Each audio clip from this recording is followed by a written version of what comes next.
पाकिस्तान की जान है आप, इम्पोर्टेड हुकूमत के लिए तूफान है आप, पाकिस्तान के कप्तान है आप।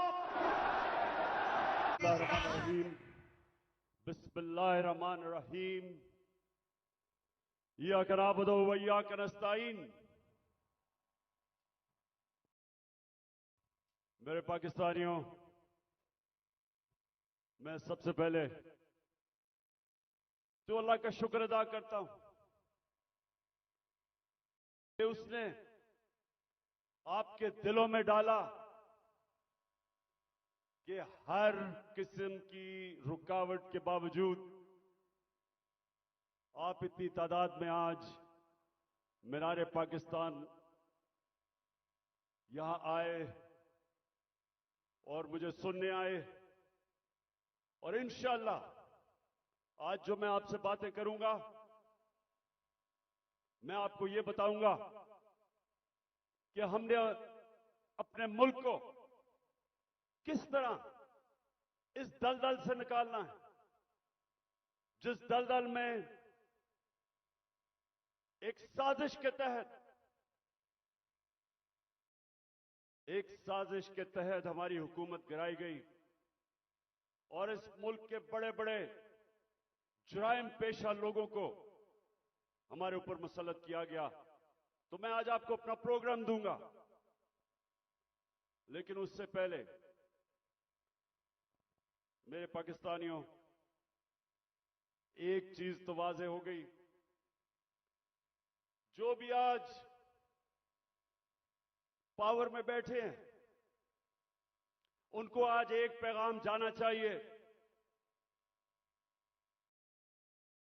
कि लोगों का जुनून रुकावटों से नहीं रुक सकता, कंटेनर्स नहीं रोक सकते।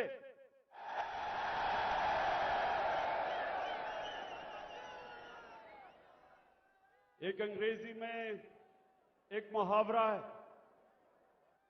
कि no force, no army can stop an idea whose time has कम।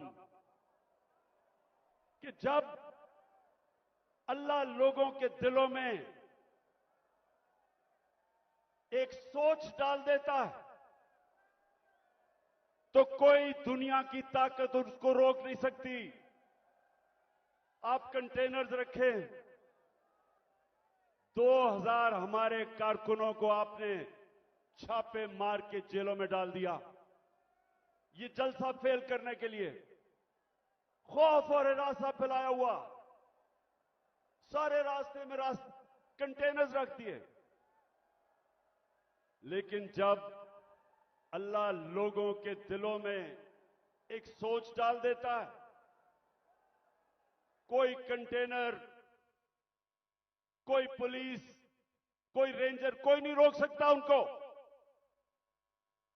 और ये कौम, मैं अल्लाह का खास शुक्र इसलिए भी अदा करता हूं कि मैं अल्लाह से दुआ करता था कि अल्लाह, मैं बाहर की दुनिया में इतना टाइम गुजारा,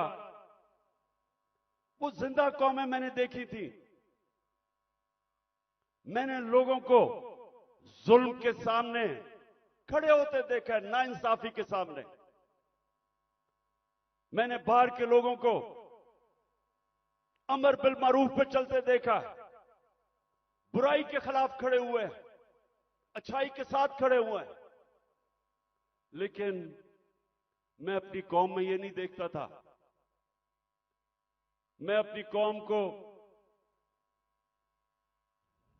अफसोस से मुझे कहना पड़ता है कि हर किस्म का जुल्म बर्दाश्त करते देखा।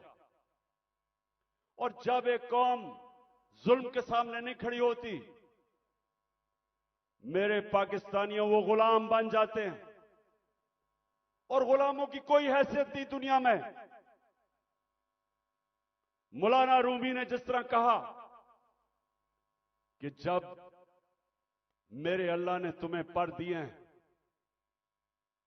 क्यों चूंटियों की तरह रेंग रहे हो? क्योंकि गुलाम रेंगते हैं, आजाद इंसान ऊपर जाते हैं।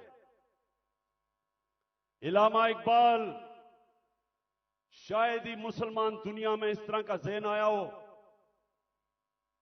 उनकी शायरी, उनका फलसफा, गौर से उसको अगर आप पढ़ेंगे तो एक बार बार पैगाम वो देते हैं। हिंदुस्तान के गुलामी के अंदर पिसे हुए मुसलमानों को जगा रहे थे। उनको, मुसलमानों को याद करा रहे थे कि एक वक्त तुमने दुनिया की इमामत की थी और आज तुम्हारी कोई हैसियत नहीं है। जगा रहे थे उनको। सारा वक्त मुसलमानों को समझा रहे थे कि सिर्फ आजाद इंसानों की हैसियत होती है। तो पाकिस्तानियों, हम जो 23 मार्च बनाते हैं, हम 14 अगस्त बनाते हैं, लेकिन क्या हमें समझ है कि आजादी के लिए क्यों दुनिया तरसती है? क्यों आजादी? कई गुलाम भी बड़े खुशहाल होते हैं। कई मुल्कों के ऊपर दूसरे मुल्कों ने कब्जा किया तो वहां इतनी गुर्बत भी नहीं हुई, वो मुल्क के बेहतर भी चल पड़े। हांगकांग, एक मैं मिसाल देता हूं, हांगकांग गुलामी के अंदर उनके माशी हालात तो अच्छे थे, लेकिन पाकिस्तानियों सुन लो, जब से अल्लाह ने दुनिया बनाई है, हमेशा इंसान आजादी चाहता है। वो क्यों चाहता है? क्योंकि सिर्फ आजाद इंसानों की परवाज है।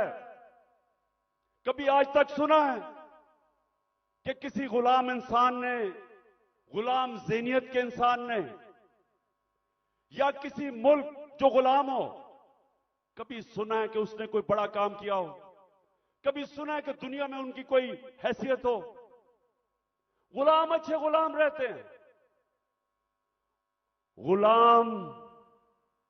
गुलामों की जिंदगी में जिल्लत है। अगर इंसान जिसको अल्लाह ने अशरफुल मखलूकात बनाया, सबसे अजीम मखलूक, तो अगर उसको अपने मुकाम की समझ नहीं है तो वो तो जानवर भी दुनिया में आते हैं, खाते पीते हैं, बच्चे पैदा करते हैं और मर जाते हैं। इंसान तो वो है जो अपना मुकाम समझता है। और इलामा इकबाल ने ये सोए हुए मुसलमानों को जगाने के लिए कुरान के अंदर से, आयतों के अंदर से उन्होंने शेर व शायरी की। बताया मुसलमानों को कि तुम्हारा मुकाम है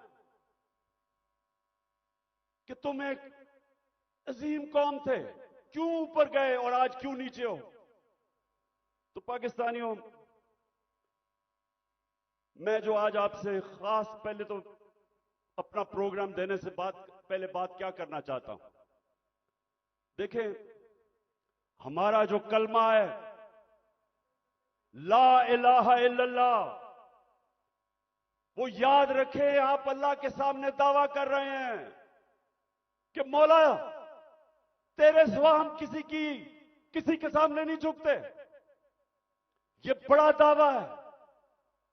आप अपनी आजादी का दावा कर रहे हैं। आप अल्लाह के सामने एक बहुत बड़ा वादा कर रहे हैं, गवाही दे रहे हैं कि मौला मैं मर जाऊंगा लेकिन किसी की गुलामी सिवाय तेरे नहीं करूंगा। यह है ला इलाहा इल्लल्लाह का मतलब। और जब मेरी नजर में, मैं कोई इस्लाम का आलिम नहीं हूं, लेकिन मेरी नजर में जब एक इंसान किसी और इंसान के सामने झुकता है, जब किसी बुत की पूजा करता है, और मेरी नजर में सबसे बड़ा बुत खौफ का बुत है, जब वो खौफ की गुलामी करता है, वो इंसान जो कुरान में कहते हैं, अल्लाह कहता है कि जब इंसान गिरता है जानवरों से भी नीचे चला जाता है। तो मेरे पाकिस्तानियों, यहां 23 मार्च 1940, 23 मार्च 1940 मेरे सबसे पाकिस्तान के अजीम लीडर कायद आजम, उन्होंने एक बहुत बड़े ख्वाब पाकिस्तान की रेजोल्यूशन पास की थी। मेरे वालिद इकरामुल्लाह खान न्याजी इसी मिंटो पार्क में वो सुन रहे थे, और वो भी इस ख्वाब की कि जी पाकिस्तान बनेगा। हालांकि तब कोई नहीं समझता था कि हमारा पाकिस्तान बनेगा। कायद आजम जब पाकिस्तान में, जब अभी पाकिस्तान नहीं बना था, जब कराची में पाकिस्तान बनने से 3 हफ्ते पहले जब वो कराची आते हैं तो अपने असिस्टेंट एडमिरल एहसन को कहते हैं, ये एडमिरल एहसन अपनी डायरीज में लिखते हैं, वो कहते हैं कायद आजम कहते कि मैं नहीं समझता था मेरी जिंदगी में पाकिस्तान बनेगा। बड़ा मुश्किल था ये मुल्क बनना, बड़ा ख्वाब था। तो आज हम अपने आप से पूछें कि क्या इस पाकिस्तान के लिए ये कुर्बानियां दी थी लाखों लोगों ने? हम जब बड़े हो रहे थे तो नहर के ऊपर जिधर हम रहते थे, वहां मेरी वालदा बताती थी कि जब पार्टीशन हुई तो जो कत्लेआम हुई बॉर्डर के ऊपर, कहती वहां औरतें आई हुई होती थी, 10-15 औरतें इकट्ठी, आदमी कितने सारे आदमी कत्ल हो गए। सारा कोई कहानी थी कि जी मेरी बेटी लेके उठा के ले गए, बच्चे मार दिए। यानी ऐसी दर्दनाक कहानियां थी कि किस खून की कुर्बानी से यह मुल्क बना था। और वो सब आते थे कि जी एक ख्वाब लेके आए थे पाकिस्तान का।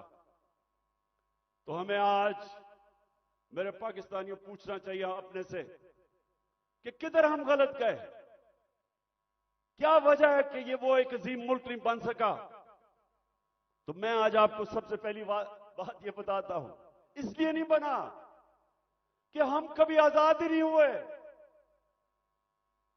अंग्रेज तो चला गया, लेकिन जो हमारे मुल्क के ऊपर मुसल्लत हो गए लोग, उन्होंने तो कभी आजाद नहीं किया पाकिस्तान को। और आजादी होती क्या है? एक तो होती है कि हिंदुस्तान से अंग्रेज चला गया, हम आजाद हो गए, पाकिस्तान बन गया। लेकिन दूसरी आजादी, और ये मैं आज आपको पहले बात करूंगा और फिर अपना प्रोग्राम दूंगा, दूसरी आजादी क्या है, जो असल आजादी है। असल आजादी आपको इंसाफ देता है। एक कौम को असल आजादी तब मिलती है जिस कौम में कानून की हुक्मरानी होती है, जिधर इंसाफ होता है। और इंसाफ का क्या मतलब? कि जिधर ताकतवर और कमजोर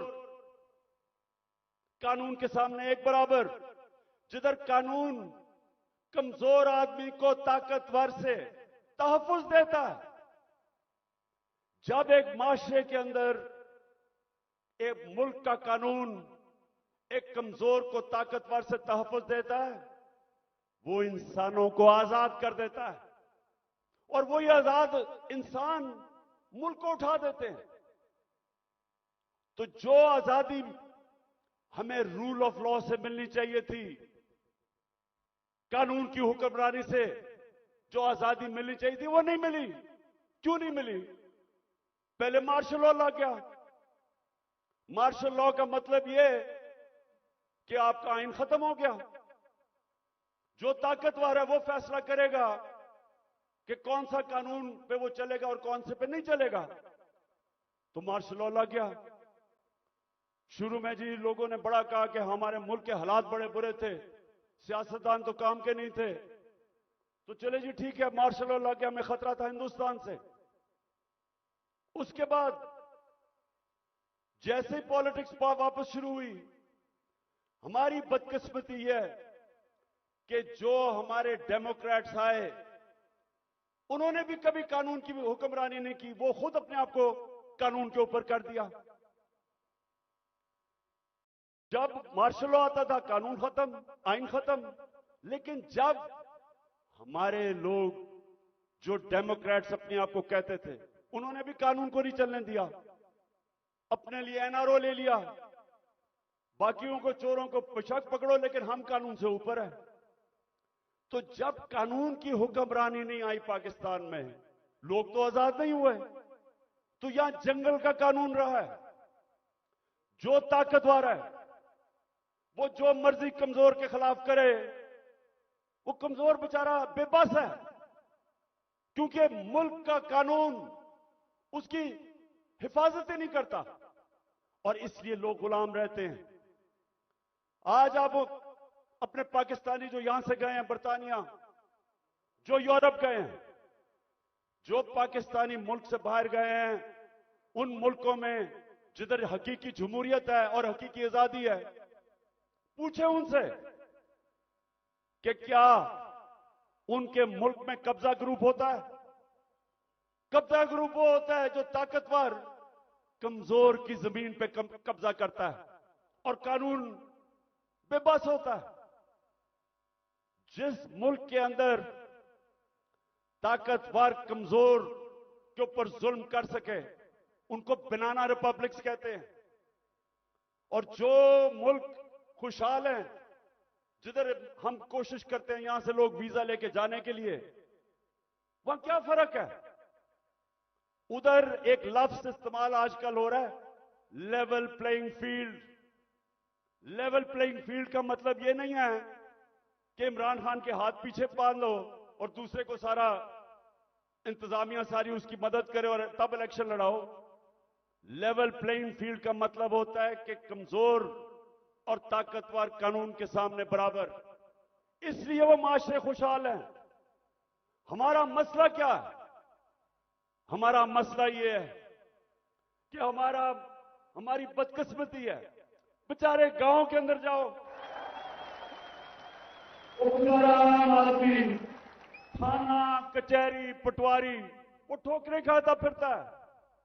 इंग्लैंड के अंदर, यूरोप में क्यों नहीं थाना, कचहरी, पटवारी? वहां क्यों नहीं है? क्योंकि इंसाफ है।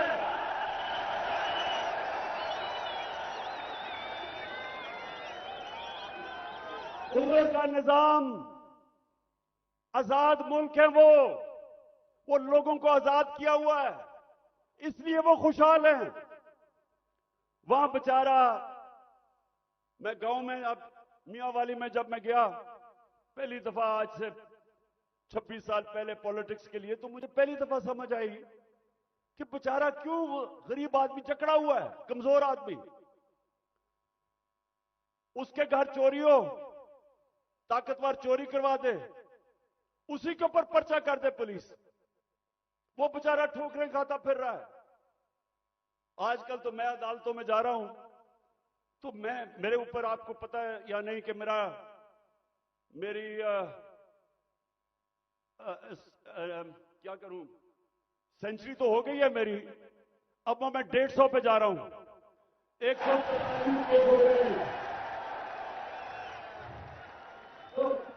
तो बेचारे, अब मैं देखता हूं कि शुक्र अल्लाह ने मुझे कम से कम वकील दिए, मेरी पार्टी के वकील हैं जो साथ जाते हैं। वो बेचारा गरीब आदमी क्या करे? उसके ऊपर आप केस डाल दें, वो दहशतगर्दी का केस, 40 दहशतगर्दी के केस है मेरे ऊपर, 40। तो सोचे वो बेचारा गरीब आदमी, उसका मुखालिफ हो, उसकी जमीन पे कब्जा करना हो, कुछ भी हो, उसके ऊपर केस डाल दे, वो सारी जिंदगी बेचारा तबाह हो जाता है। ये है गुलामी। सिंध में जाएं, जो सिंध के अंदर जुल्म है आप अंदाजा ही नहीं कर सकते। जो वहां के इस वक्त मुसल्लत हैं, जिसको जरदारी सिस्टम कहते हैं, कोई लोग उनके सामने बेबस हैं, मिजाल नहीं है कुछ कर सके। पुलिस थाने जाएंगे, वहां डरते हैं। गुंडे पाले हुए हैं जो उनको पैसे ले लें, कुछ कर दें, डराएं धमकाएं, कोई आदमी आवाज अपनी नहीं उठा सकता जुल्म के खिलाफ। गुलाम है, कैसे कौम उठ सकती है?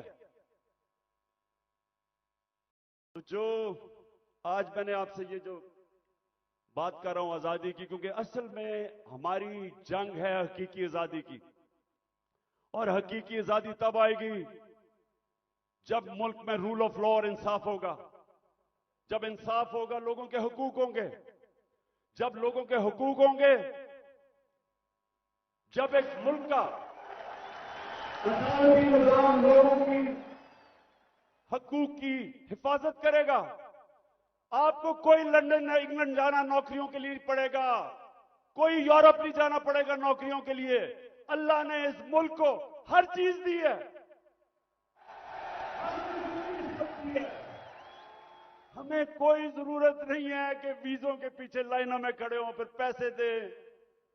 बेचारे वो पाकिस्तानी, मैं तो खैर सब पे भी दिल रोता है, लेकिन जो पाकिस्तानी, कितने लोग हमारे डूबे हैं कि रात में वो छोटी सी किश्तियों के अंदर किसी तरह यूरोप में घुसते घुसते हमारी बेचारी हॉकी प्लेयर वो जा रही थी कि किसी तरह वो यूरोप चली जाए, वो बेचारी डूब गई और लोगों के साथ।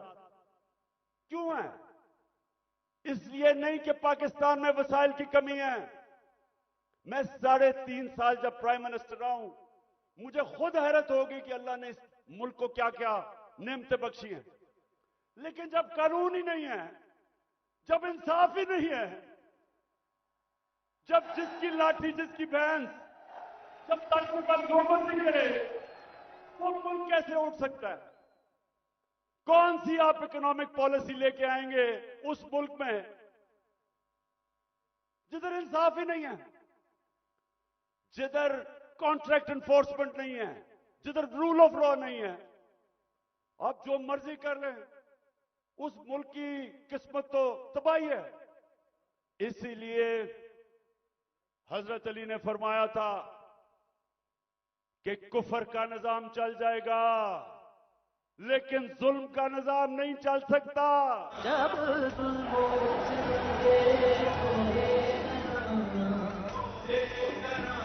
रुई की तरह उड़ जाएंगे हम महकूम के पांव तले, ये धरती धड़ धड़ धड़केगी और अहले हुक्म के शाहरुख पे जब बिजली कड़कड़ कड़केगी हम देखेंगे। अच्छा मेरे पाकिस्तानियों, मैं एक तारीख का तालिब इल्म हूं। मैंने शुरू में जैसे मैं प्राइम मिनिस्टर बना, मैंने अपनी कौम को समझाने की कोशिश की कि मेरा जो अल्लाह है,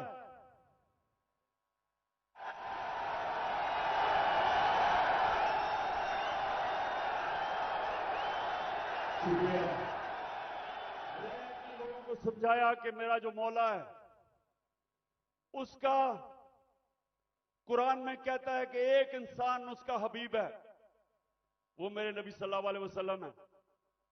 और वो कुरान में हमें हुक्म करता है अल्लाह कि उनकी जिंदगी से सीखो। क्यों करता है?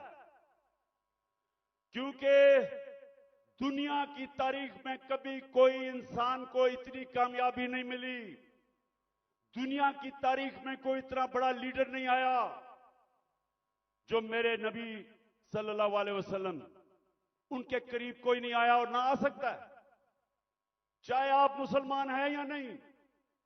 किसी इंसान ने वो अचीव नहीं किया। तो जब अल्लाह का हुक्म है कि उनकी जिंदगी से सीखो, तो उनकी जिंदगी एक तो उनके अमाल है, लेकिन मदीना की रियासत उनकी सुन्नत है। और अल्लाह जब हमें हुक्म देता है कि वो जो रियासत बनाई थी मदीना की, दुनिया की इमामत की उन लोगों ने वो क्या चीज थी, वो क्या असूलों के ऊपर वो खड़ा किया था मदीना की रियासत, कि वो अरब जिनकी कोई हैसियत नहीं थी। ये जरा जो आप में से तारीख जानते हैं, जरा ये याद रखें। मैं बार बार लोगों को समझाता हूं कि 625 जंगे बदर,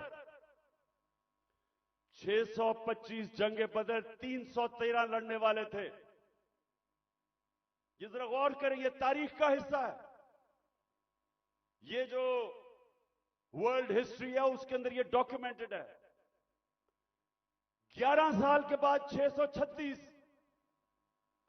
11 साल पहले मदीना में 313 और उसके बाद 2 जंगों में खंदक और ओहद के अंदर बाल बाल उमा बची, बाल बाल बचे मुसलमान।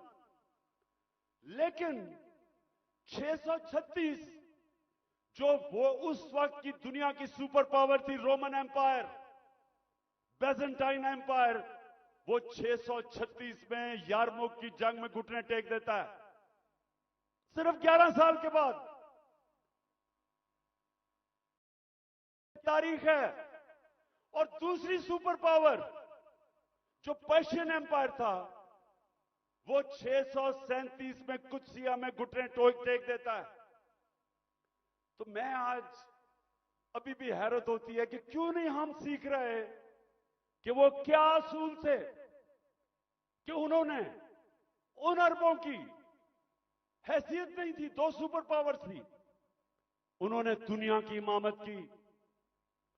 सबसे पहले मदीना की रियासत में उन्होंने जो असूल खड़ा किया था, अदल और इंसाफ, उन्होंने लोगों को इंसाफ देकर आजाद किया था, गुलामी से आजाद किया था। जब इंसाफ मिला उन लोगों को, इंसान बराबर हो गए कानून में। हजरत अली रजी अल्लाह ताला खलीफा वक्त एक यहूदी से काजी केस उनके खिलाफ फैसला कर देता है कि बेटे की गवाही नहीं मानता। यह मुसलमानों का इंसाफ था। आज की दुनिया में मुझे बताएं, अपने मुल्क को तो छोड़े ना, मैं बात कर रहा हूं जो मगरबी मुल्क अपने आप को इंसाफ के आज हमारे से बहुत आगे समझते हैं, क्या वहां भी हो सकता है आज ये? क्या अकलियत वो एक खलीफा वक्त से केस जीत जाए, और वो भी हजरत अली रजी अल्लाह ताला, उनका मुकाम, क्योंकि इंसाफ था। मेरे नबी सल्लल्लाहु अलैहि वसल्लम कहते हैं कि मेरी बेटी भी चोरी करेगी तो उसको सजा मिलेगी। हजरत उमर, बेटा जब उनका कानून तोड़ता है, कोड़े मरवाते हैं उसको।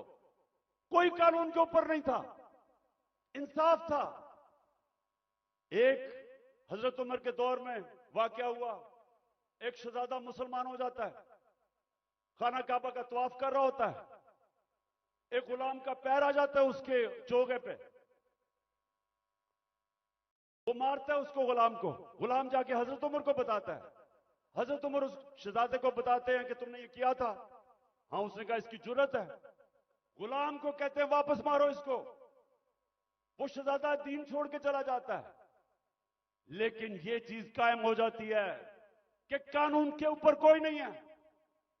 तो पाकिस्तानियों, अपनी तारीख से सीखो, सीखो। और ये जो आज मैं आज आपको उस नए दौर की तरफ लेके जा रहा हूं कि जब तक इस मुल्क में कानून की हुक्मरानी नहीं आएगी, हमारी जिंदगी में जिल्लत है। वो प्राइम मिनिस्टर भीख मांग के फिर रहा है, ठोकरें खा रहा है।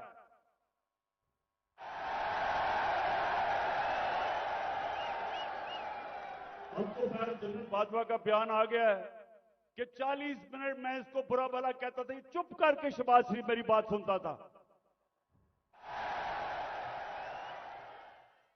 अब ये होता है कि जब डिग्री में घुस के आप प्राइम मिनिस्टर बनने की कोशिश करें।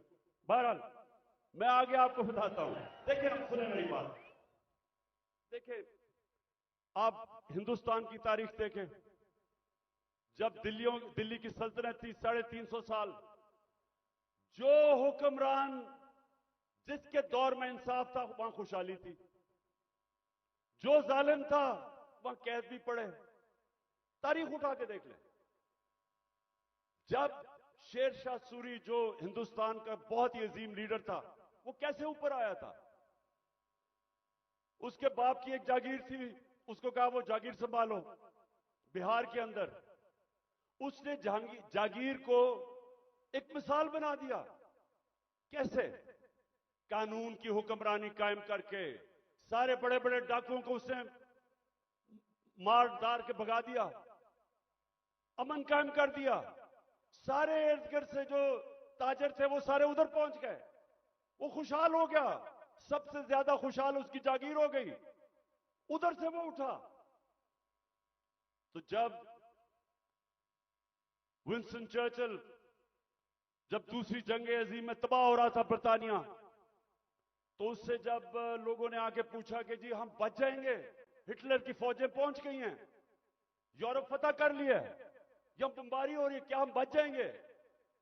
तो चर्चिल ने कहा कि क्या हमारी अदालतें इंसाफ दे रही हैं? जब उन्होंने कहा हां, तो कहता कोई ताकत नहीं हमें हरा सकती। तो मेरे पाकिस्तानियों, ये याद रखें कि जो जुल्म का निजाम है, ये आप फैसला करना है कि आपने उसका मुकाबला करना है। तो मैं अब आपको बताना चाहता हूं कि ये जो जुल्म का निजाम मौजूदा पाकिस्तान में वो है क्या। जरा अब मैं थोड़ी एक दो वीडियोस आपको दिखाऊंगा ताकि आपको पता चले कि यहां किस किस्म का जंगल का कानून है आज, या जंगल का कानून है, या कोई किसी को परवाह नहीं है कि कानून मुल्क का है या क्या है। जो दिल करा जिसको पकड़ा उठा लिया। 2000 हमारे कारकुनों को उठा लिया इन्होंने, रातों को गए, घरों से उठा लिया। वो बेचारी डॉक्टर रुबीना अपनी क्लिनिक में बैठी थी, उसको उठा के ले गए। वो मैं भी आपको बाद में आता हूं, पहले मैं जरा आपको बताना चाहता हूं कि ये हुआ क्या हमारे साथ। पहली दफा 25 मई में हमने एक मार्च की इस्लामाबाद। 3 मार्चेस पीडीएम के लोगों ने मेरी दौर में की थी। एक एफआईआर नहीं कटी, कोई रुकावट नहीं थी।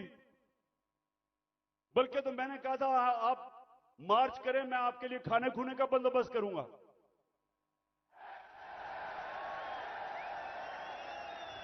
मुझे बेचारे बिलावल पे बड़ा अफसोस था, वो मुझे डर था रोई ना पड़े, तो मैंने कहा मैं तुम्हारे लिए खाने का बंदोबस्त कर दूंगा।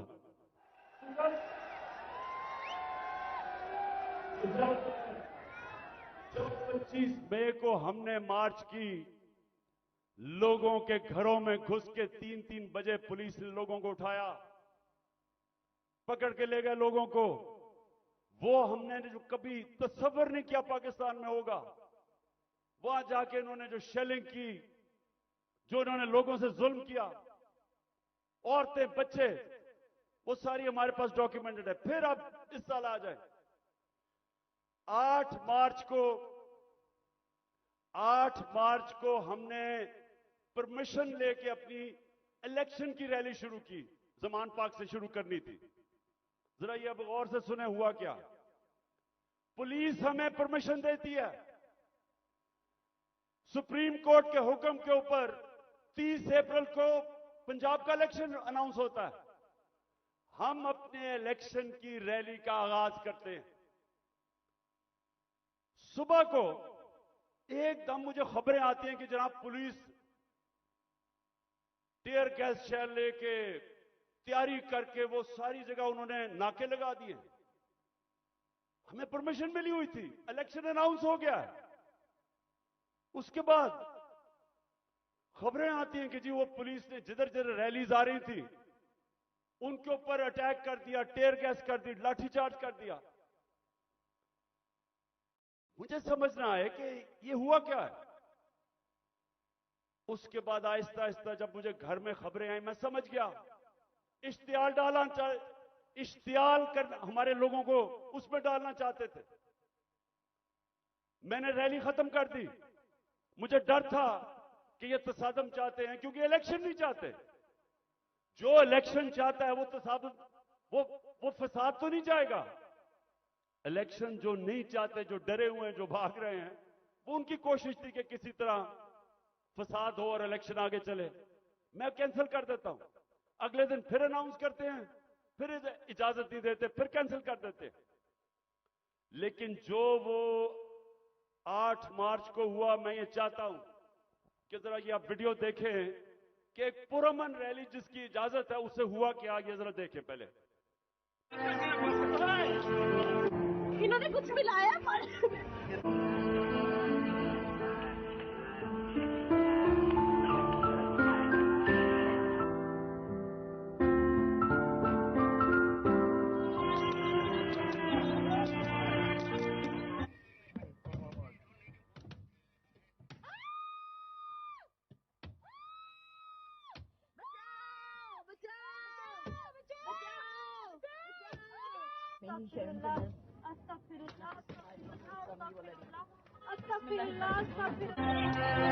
मेरे गाड़ी तोड़ी है, मेरे कपड़े फाड़े हैं, दे सकते हैं दंड।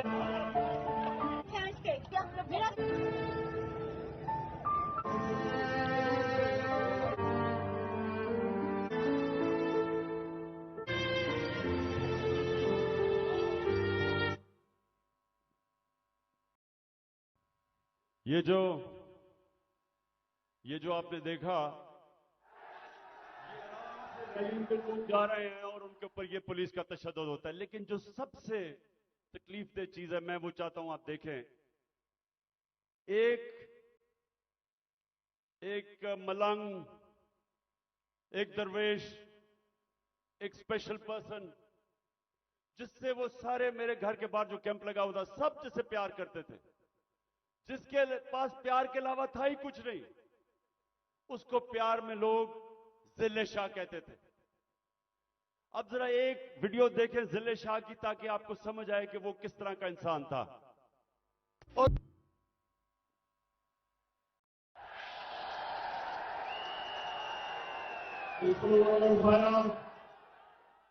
और लोगों को भी पकड़ा, इसको उठाया।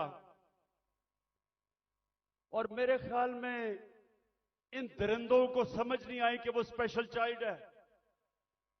इन्होंने उसको मारा होगा, उसने आगे से इस तरह की बातें, क्योंकि उसके पास तो वो तो एक जुनूनी आदमी था, अपनी दुनिया में रहने वाला। इन्होंने उसके ऊपर तशद्दुद किया। पोस्टमार्टम रिपोर्ट के मुताबिक 26 जगह इन्होंने उसको तशद्दुद किया और उसको मारा। उसके जो जख्म थे वो सारे सोशल मीडिया पे थे। और जिले शाह को इन्होंने मार के सड़क के किनारे फेंक दिया। और ये बेगैरतों ने सिर्फ ये नहीं किया, उसका कत्ल का केस मेरे पे डाल दिया कि इमरान खान ने कत्ल कर दिया। और ये मैं पाकिस्तानियों को बताऊं, किसी आजाद मुल्क में ये नहीं हो सकता। ये सिर्फ गुलाम मुल्कों में होता है, जिधर उनको उस मुल्क का कानून जिनकी हिफाजत नहीं करता, ताकतवर ऐसी हरकतें करता है। ये सारे पाकिस्तान में आज कमजोर लोगों से होता है, उन पे जुल्म भी होता है और पर्चे भी उन पे कटते हैं।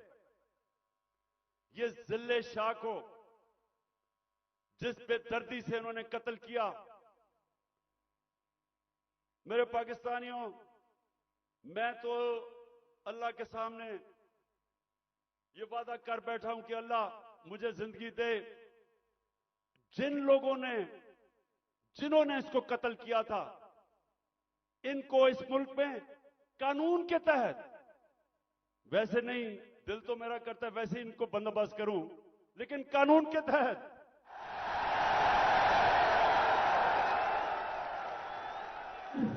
लोग नहीं हो सकते। ये इंसान नहीं है, ये दरिंदे भी नहीं है। ये कैसा, ये इनके जो ज़हन है, ये बीमार लोग हैं। और इन्होंने उसके बाद मेरे पे कत्ल का केस किया। उसके बाद 3 दिन के बाद इनको अकल आई, फिर कहते एक्सीडेंट में मर गया। उसके बाद क्या हुआ, आप जरा आगे सुने। उस दिन यह हुआ 14 मार्च मेरे घर एक वारंट लेके आ गया। मैंने उनको समझाया कि जो वारंट थी वो गैर कानूनी थी। मेरे पास बेल थी 18 मार्च की, जो मैंने पहले ही फैसला किया था कि मैंने इस्लामाबाद जाना है अदालत में। तो मैं तो पहले ही जा रहा था, पुलिस आ गई जी आपको इस्लामाबाद लेके जाना है। मैंने श्योरिटी बॉन्ड दिया वकील ने। अगर कानून कहता है श्योरिटी बॉन्ड दे दो तो पुलिस आपको अरेस्ट नहीं कर सकती। श्योरिटी बॉन्ड के मैं पहले ही 18 को अदालत में पेश हो रहा हूं। इन्होंने मेरा श्योरिटी बॉन्ड नहीं लिया। 3 तरफ से जुबान पाक के ऊपर हमला हो गया। रेंजर्स, पुलिस, 3 तरफ से हमला। जिस तरह पता नहीं इमरान खान को कितना बड़ा दहशतगर्द था। सारा टीयर गैस शेलिंग इन्होंने वो चलाई, वो वाटर कैनन जिसके अंदर केमिकल था। फिर इन्होंने बंदूकें चलाई, पैलेट गन चलाई। मैं सिर्फ ये अब आपको दूं जो उस दिन हमारे साथ हुआ। मुझे पहली दफा पता चला पाकिस्तानियों कि फलस्तीन के लोगों के ऊपर इस्राइल क्या करता है, कि कश्मीर के लोगों के ऊपर हिंदुस्तान क्या करता है। मुझे ऐसे एहसास हुआ कि क्या जुल्म हो सकता है अगर आपकी रियासत आपके ऊपर हमला कर दे। जरा ये फिल्म देखें कि जो हमारे साथ हुआ, जिस तरह इन्होंने अटैक किया और हमारे ऊपर पर्चे काट दिए। पानी फेंका गया है।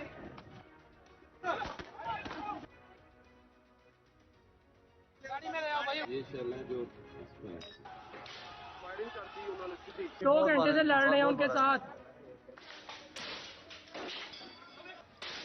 इन लोगों ने मुझे जो ना पकड़ के मुझे जो ना इतना मारे। गोली हम पे चल रही थी, ये देखो जी। ये वो जगह है जहाँ पे पुलिस ने जो बुलेट फायर की है वो लगे हैं। सीधे चल मारी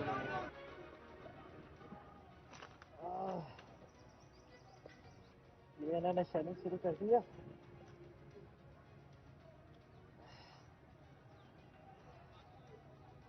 और ये अंदर आग लग गई है। ये बच्चे आज अगर आप फ्रांस में देखें, वह लोग मुजाहरे कर रहे हैं पेंशन्स के ऊपर। कभी आपने टीवी के ऊपर देखा वो चीजें भी जला रहे हैं, वो गाड़ियां भी जला रहे हैं। कभी आपने देखा कि पुलिस उनके ऊपर फायरिंग कर रही है या रेंजर्स? कभी आपने देखा कि उनको लोगों को अगवा करके लेके जा रहे हैं गैर, और फिर तशद्दुद कर रहे हैं उनके ऊपर? कभी फ्रांस के अंदर यह नहीं होगा, क्योंकि वो लोग आजाद हैं।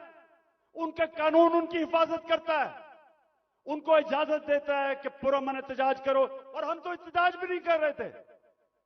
लोग क्यों मेरे घर के बाहर आए? क्योंकि लोगों को पता था कि ये मुझे अरेस्ट जो करने आए हैं वो गैर कानूनी है। और लोगों को यह भी पता था कि ये जेलों में डाल के तशद्दुद करते हैं। सारे लोगों को पता था कि जो आजम स्वाति से क्या किया, जेल में डाल के कपड़े उतारे, तशद्दुद किया एक 75 साल आदमी को। कोई शर्म नहीं इनको आई। क्या पाकिस्तान का आईन राइट टू डिग्निटी देता है? किसी को इजाजत नहीं देता कि किसी को नंगा करके उसको जलील करो, उसकी वीडियो बनाओ। उससे पहले शहबाज गिल, उसको उठा के ले गए, 2 दिन उसको पकड़ के उल्टा लटकाया, उसको नंगा किया, उसके ऊपर हर किस्म का तशद्दुद किया। फिर सोशल मीडिया के लड़कों को पकड़ के ले गए। कितने लड़कों को लेके गए, उनके ऊपर यही उन्होंने किया। पता नहीं इन बेगैरतों को नंगा करने का क्या शौक है।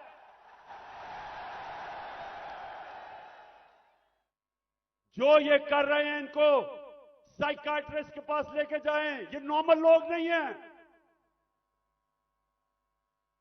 ये ज़हनी मरीज हैं। बच्चों को जाकर नंगा करके उनकी तस्वीरें उनको डरा धमका देते हैं। और लोगों को सब जो मेरे घर के बाहर क्यों लोग आए? लोग इसलिए आए कि लोगों को पता ये बदनीयत लोग हैं, ये जो फैसले कर रहे हैं कि उसको पकड़ के लेके जाओ, जब पता था कि मेरी बेल है और गैर कानूनी चीज पे कोई केस मेरे ऊपर नहीं है, हर दूसरे दिन कोई नया केस आ जाता है। क्या कौम 50 साल से मुझे जानती है? क्या कौम मानेगी कि इमरान खान दहशतगर्द है? 40 दहशतगर्दी के केस है, कत्ल का केस है, दीन मजहब का केस है, तौहीन मजहब का, गद्दारी का केस है। जो लोग इस मुल्क से पैसा लूट के बाहर गए वो तो फैसले कर रहे हैं आज। जिन लोगों ने फौज के खिलाफ वो मेमो गेट के अंदर जरदारी ने जो अमेरिकनों को कहा कि हमारी फौज से बचा लो, वो आज फैसले कर रहा है मुल्क के। उधर नवाज शरीफ जिसने डॉन लीग्स के अंदर जो उसने अपनी फौज की शिकायतें कर रहे हैं हिंदुस्तान को, वो आज फैसले कर रहा है। और इमरान खान जिसका जीना मरना पाकिस्तान में है, जिसकी ना कोई बार प्रॉपर्टी ना दौलत, सब कुछ बेच के आज अपने मुल्क में ले आया है, उसको गद्दार बना दिया है।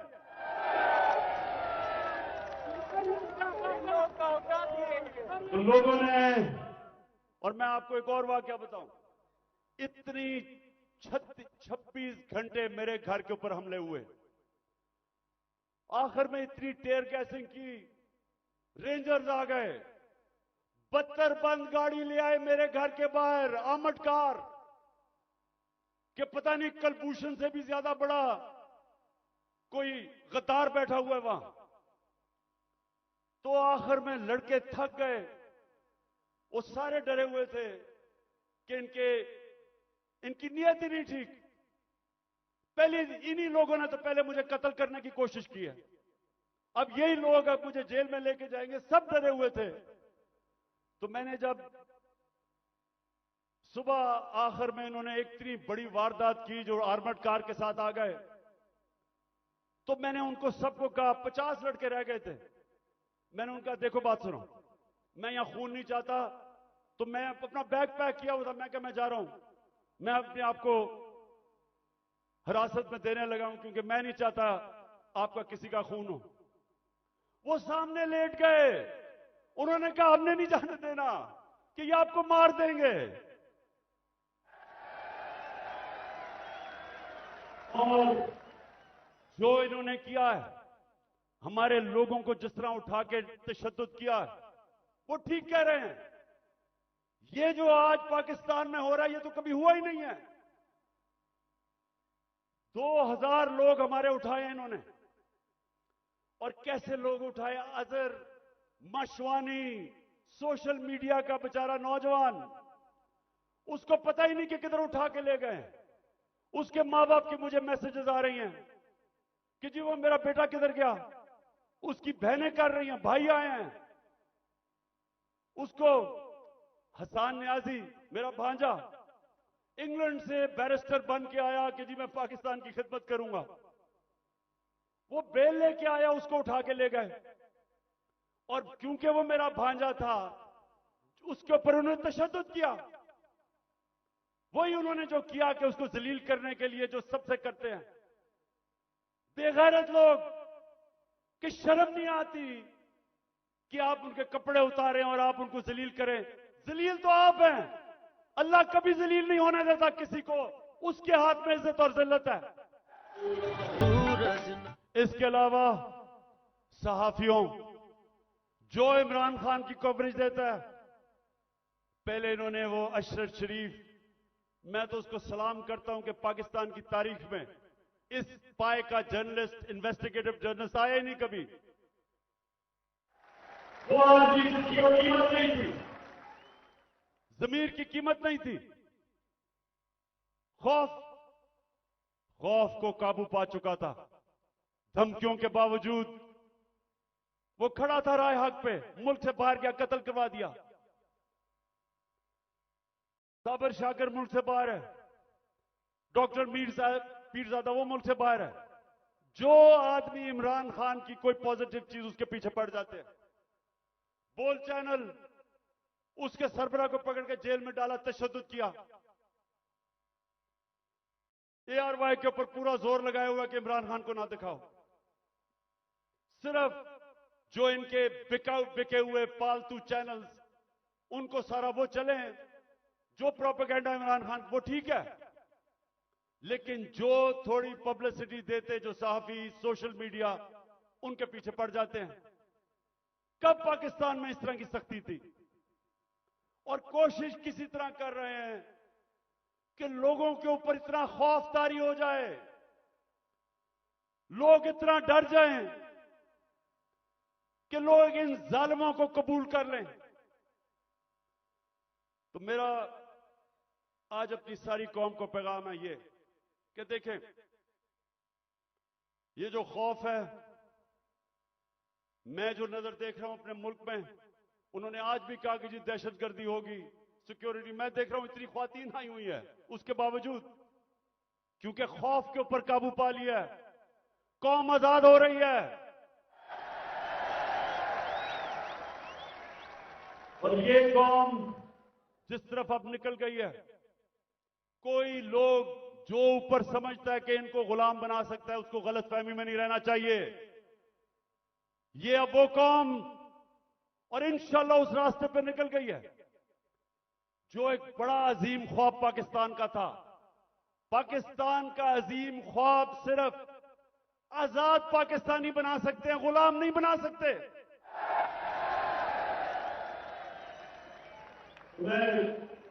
पहले तो मैं और भी बता दूं कि मुझे इतना अफसोस है जिस तरह के लोगों को पकड़ा। आमिर मुगल हमारा, उसके बच्चों को ले गए, वो हमारा कारकुन इस्लामाबाद में बच्चे पकड़ के ले गए उसके। ये कब हुआ? और सिर्फ सारों को डरा धमका रहे हैं। इनका ख्याल था कि आज कोई आएगा ही नहीं मीनारे पाकिस्तान में, कि डर इतना हो गया, लोगों को डर हो गया है। अच्छा जी, मैं अब दूसरी चीज पे आता हूं।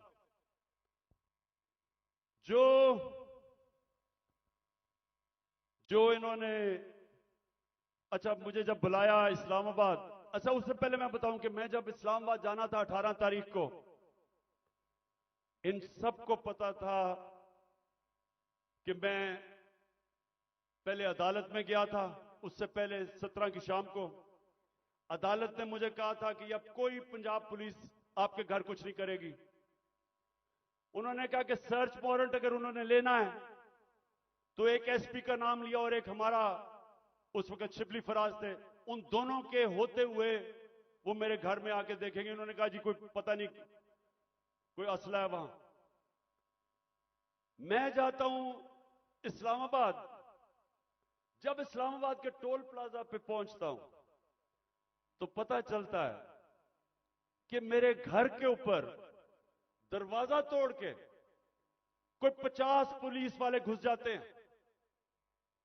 अकेली बेचारी बुशरा बेगम घर पे, अकेली, 3-4 मुलाजिम के साथ, और वो घर पे घुसते हैं, सारे घर के ऊपर छतों पे घर को जो चीज आती है लूट लेते हैं। और वो जो बेचारे 5-6 मुलाजिम थे, उनको जिस बेदर्दी से मारते, मैं सिर्फ चाहता हूं कि एक दफा देखें कि ये इन्होंने एक आदमी छोड़ें कि इमरान एक्स प्राइम मिनिस्टर या लोग जानते हैं, किसी भी बाइज्जत किसी भी घर में अगर पता हो कि खामद घर नहीं है, बीवी एक दीनदार खातून पर्दादार, सोचें कि उसके घर में कभी ये आज तक पाकिस्तान में हुआ है?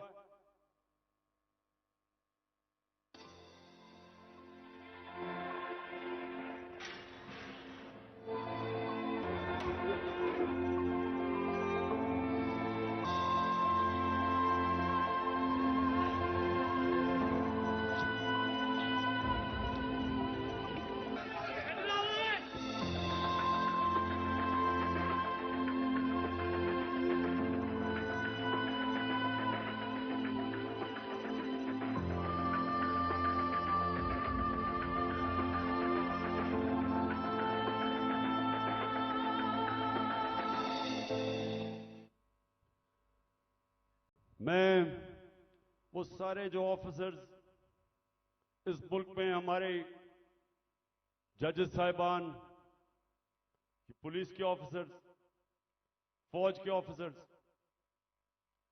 पाकिस्तानी अपने, मैं सबसे एक सवाल पूछता हूं कि आपके घर में अगर ये होता तो आप क्या तकलीफ होती आपको? होती या नहीं होती? अगर आप में गैरत हो और आपकी बीवी बेचारी अकेली घर हो और उसमें इस तरह के, और ये इंसान नहीं है, वो बेचारे 5-6 नौकरों को उठा उठा के मारा, जिस तरह किसी का बाजू तोड़ दिया, एक को बेचारे खसामे को पकड़ के जेल में ले गए हैं। ये किस मुल्क में होता है? ये किसी आजाद मुल्क में नहीं हो सकता।